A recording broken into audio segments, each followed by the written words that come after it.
Order flow and liquidity is going to be the topic of this video, right? So I've had some questions about how can I combine order flow with my entry model. So I'm going to be going over an entry model using some basic ICT concepts or smart money concepts, and we're going to combine it with liquidity and order flow. So this video is going to discover those two concepts.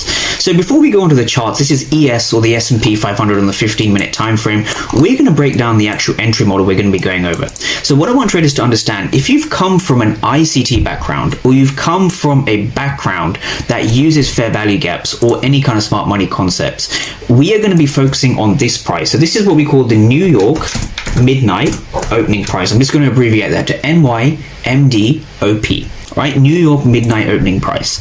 And once you have that, what we're looking for is we want to see price sweeping above this price over here. This is going to be our sweep of liquidity in this case, right? It's always going to be our manipulation. So this red circle is our manipulation, and then we're going to be focusing what we call absorption over here. So this is, again, I've made previous videos on this. This is a break and retest using liquidity and using order flow. So this is basically where we use order flow for our entry. And notice how we're going to be going over a very specific way to target, right? So I've had questions about where do I target? So if you're a trader who suffers with any kind of psychological problems, right? Let's say you're greedy, or let's say you fear price hitting your TP, right? You exit too early and you don't let your winners run. Well, here's a simple way you can fix that, right? It takes some discipline, but it takes knowledge, right? So it's strategy, knowledge before psychology, right? Psychology itself is overrated.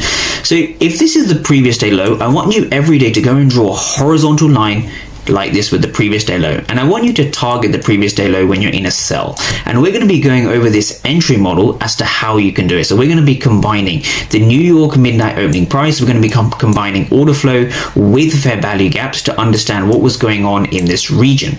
So if we just go over to the charts now, we're going to take this into a live